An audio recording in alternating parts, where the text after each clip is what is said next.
పవన్ కళ్యాణ్ కొడుకు బాలేకపోయినా ప్రజల కోసం కష్టపడుతున్నారు. సో ఎలా అనిపించింది అన్న? నాకు చాలా బాగా అనిపించింది. అదే ఒక ఫైర్ యాక్సిడెంట్లో వాళ్ళ చిన్న కొడుకు ఏదో అయిందని ఆ మార్క్ శంకర్కి అని నిన్న కూడా న్యూస్లో ఇచ్చారు.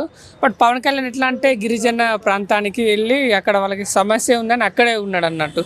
అంటే వాళ్ళ కొడుకు ఆపద వచ్చినా కూడా అంటే వీళ్ళ పని చూసా అంటే ఇక్కడ వర్క్ కంప్లీట్ అయ్యాక వెళ్తానే ఉన్నాడు అలా. అంటే అంత పెద్ద ప్రమాదం వాళ్ళ కొడుకు జరిగినా కూడా అంటే ఎక్కడ బాధపడకుండా ప్రజల కోసమే ఉండాలని ఉన్నారు కదా ప్రజల మధ్యలో. ఎలా అనిపించింది అన్న?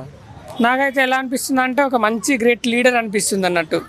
బట్ ఇట్లా మనకి ఎట్లా అంటే రాజకీయాలు రాకముందు నుంచే అంటే ప్రజలకు వాళ్ళ గురించి ఆలోచిస్తాడు అన్నట్టు. బట్ అలా ఎట్లా అంటే నాకు చాలా ఒక మంచి లీడర్గా అనిపిస్తుంది. అంటే నెక్స్ట్ కానీ అలా సీఎం అవ్వాలనిపిస్తుంది అలా అంటే ఆ పొజిషన్కి వెళ్తాడని. సో అంటే ప్రజలు పెట్టుకున్న నమ్మకాన్ని నిలబెట్టుకుంటున్నారు కళ్యాణ్ గారు. ఆ పక్క 100% నిలబెట్టుకుంటున్నాడు.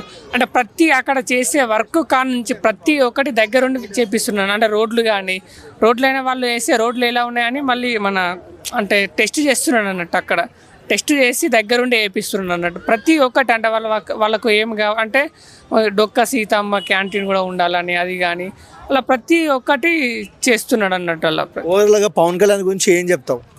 అంటే ఓవరాల్గా చెప్పాలంటే ఒక మంచి లీడర్, ఒక మంచి లీడర్, ఒక దేవుడు, అలా ఒక మంచి హీరో.